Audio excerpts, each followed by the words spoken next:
Salut les amis, salut la team. Bienvenue sur cette nouvelle vidéo de la team Loin du Pays. Tout d'abord, vous vous doutez sûrement, c'est pas du montage. Je suis vraiment en haut d'une montagne. Rien que pour vous. Merci les amis. Pour ceux qui viennent d'arriver sur la chaîne, alors je vous demande de vous abonner sur la chaîne pour ne pas rater les prochaines vidéos qui seront peut-être de ce genre. Pour les anciens, je vous dis merci parce que c'est grâce à vous qu'on est là aujourd'hui. Aujourd'hui, dans cette vidéo, je vais vous donner 5 conseils, non, pas pour gravir une montagne, non, 5 conseils qui vous permettront de réussir votre première année académique en France. Vous venez d'arriver en France, sûrement beaucoup vont arriver dans quelques mois, alors vous vous demandez comment vous allez vous en sortir pour cette première année. Dans cette vidéo, je vous donne 5 conseils qui m'ont permis, moi, de réussir ma première année académique. Allez, on se retrouve après le jingle.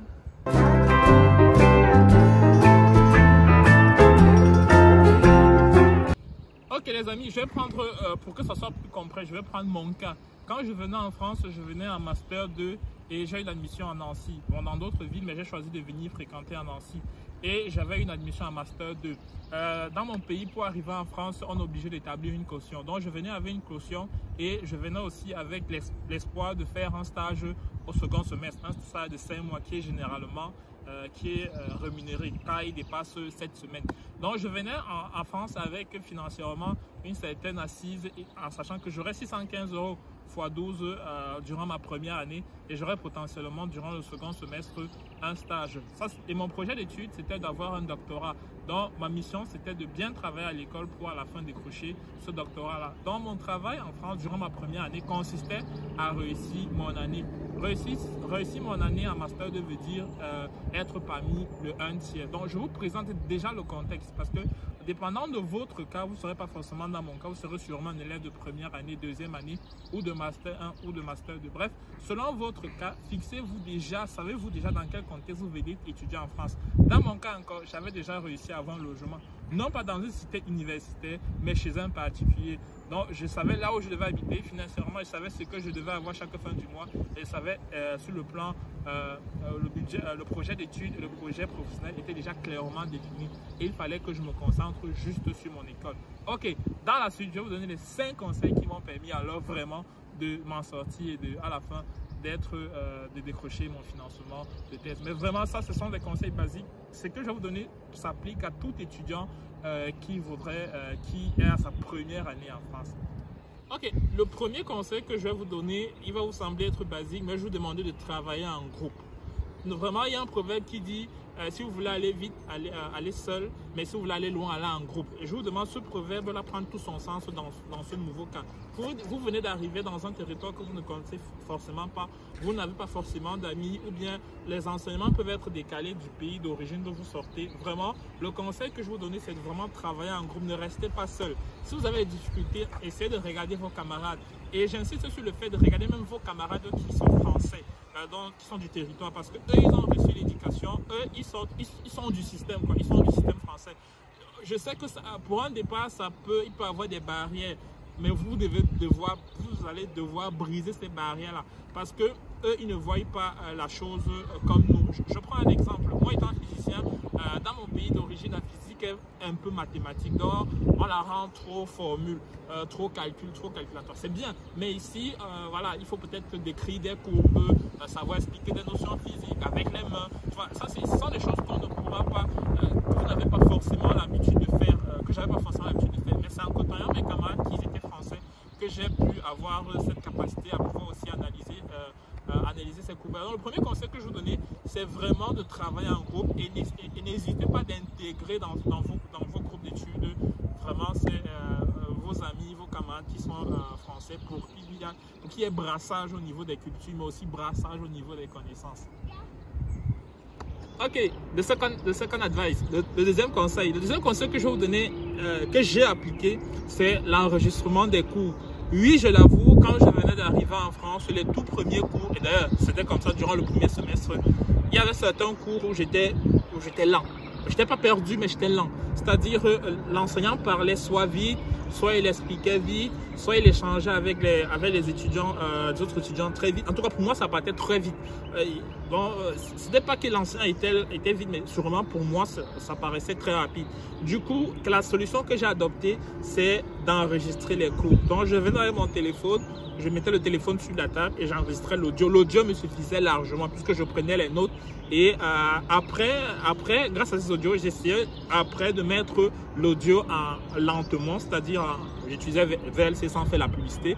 Donc j'utilisais VLC après, j'étudiais avec le cours à côté. Il y avait le numérique, il y avait mes notes et il y avait l'audio. Donc il y avait vraiment trois sources qui me permettaient de travailler mes cours. Bien sûr, quand il y avait quelque chose que je ne comprenais pas, je répétais l'audio pour pouvoir mieux comprendre. Donc je vous invite vraiment, s'il y a la possibilité, vous pouvez enregistrer ces cours-là vraiment pour le seul but d'étudier avec ces cours-là et non un autre objectif. Le seul but, c'est d'étudier, de travailler avec et à la maison, tranquillement, vous pouvez vous refaire le cours en 1 heure, en 2 heures. Bref, vous pouvez repasser la partie que vous n'avez pas compris. C'est vraiment cette astuce qui m'a vraiment servi, qui était vraiment différent. Et d'ailleurs, à la fin de l'année, le major de notre promotion m'a avoué que lui aussi, il a enregistré les cours. J'étais plutôt content parce que j'ai vu que cette astuce aussi servait même au major, même au premier de notre promotion. La troisième astuce que je vous donne ici, là, c'est vraiment de préparer vos cours, vos TD, vos exercices à l'avance. Avant d'arriver en classe, si vous avez la possibilité de préparer vos cours, alors faites-le. Vraiment, que ce soit une démonstration qui est dans le cours, si vous pouvez la faire à l'avance, faites-la. Si vous pouvez faire l'exercice avant, c'est-à-dire les exos, les TD, faites-le avant. Si vous pouvez préparer le cours, peut-être une notion que vous savez que vous n'allez pas bien comprendre, vous commencez à regarder à l'avance. Ça va vraiment vous servir pour que vous ne puissiez pas regarder le cours comme les chiens devant la télé, surtout les cours type slide. C'est-à-dire on défile les slides, vous croyez comprendre parce qu'il y a 2 phrases, 3 phrases, mais en réalité, quand vous rentrez de ce cours-là, quand vous sortez de ce cours, vous constatez que vous n'avez pas retenu grand-chose. Donc vraiment, essayez de préparer les cours à l'avance. Le 4e conseil que je vais vous donner, c'est d'utiliser les multimédias qui sont à votre disposition. Oui, je sais, le pays d'où je viens, il n'y avait pas forcément la connexion Internet de haut débit, c'était pas accès libre pour les étudiants. Ici, on avait le réseau Eduroam qui permet à tous les étudiants d'avoir la connexion Internet. Il y a aussi la biblio, oui, le temple du savoir. Vous avez la possibilité d'avoir des livres, des documents, des audios qui vous permettront, des vidéos qui vous permettront vraiment d'assouvir votre savoir. Vraiment, je vous invite à y aller parce que vous allez trouver votre bonheur. Les enseignants ici, vraiment, l'enseignement français étudiant, les enseignants qui vous dispensent ce cours cerveau, ils répondent généralement aux mails, ils répondent généralement si vous avez des questions en aparté, ceux qui donnent les charges d'aider. Vraiment, vous avez la possibilité. Utilisez ça, utilisez non seulement vos enseignants, utilisez Internet, accès libre, utilisez la biblio. Vraiment, ce sont des nouvelles armes qui vous permettront de réussir. Moi, particulièrement, la biblio, j'aimais son calme. Vraiment, c'était un endroit très calme. Ça permettait vraiment de travailler entre 2 cours. Du moins, si vous avez cours le matin et cours le soir, la biblio est un espace qui vous permettra vraiment de travailler votre cours avant d'y aller. Et dernière astuce que je vais vous donner, ça va vous paraître bête, ça va vous paraître banal, mais ayez l'esprit de sacrifice. Ayez l'esprit de sacrifice. It is your first year. C'est la première année que vous venez en France. Soyez vigilants.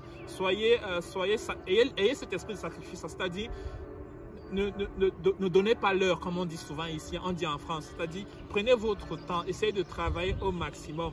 Évitez les amis de la boisson, de l'alcool, des fêtes, go to the party. Évitez ces genres d'amis. Parce que malheureusement, vous êtes venu en France pour étudier. Vous avez un visa d'études. Si vous êtes venu pour étudier, dès la première année, ne gâtez pas votre projet d'études.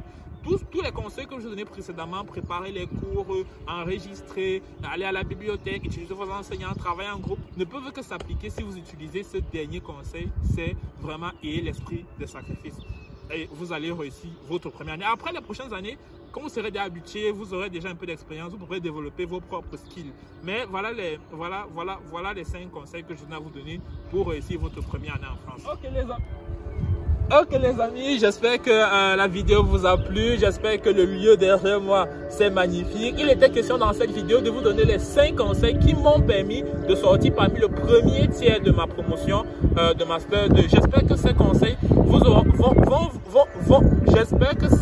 vont vous aider parce que je sais que la première année elle est difficile. La première année, elle est vraiment compliquée. Je ne peux pas dire que je donne tous les conseils pour vous aider à réussir votre première année académique. Je vous invite à continuer en commentaire, la discussion pour échanger un peu et savoir quelles sont vos principales craintes. Ceux-là qui sont déjà en France, ok, comment ça s'est passé la première année? Quels sont les plans que vous avez mis en œuvre pour pouvoir travailler? N'hésitez pas à nous suivre sur notre chaîne Instagram Loin du Pays, où nous partageons nos vidéos, nos photos sur notre quotidien. On a aussi une page Facebook dans laquelle on essaye aussi de diffuser parfois de temps en temps les liens qui nous permettent de vous rapporter un peu notre quotidien. Ok, je vous invite à vraiment à liker. Si non seulement la vidéo vous a plu, mais ce qui s'y trouve derrière moi vous a plu. Allez, à plus les amis. Si vous voulez savoir où je suis, comment j'ai fait pour arriver là, il y aura un vlog qui va sortir en semaine. Vraiment, restez connectés. La prochaine vidéo va vous expliquer comment j'ai fait pour arriver là. See you!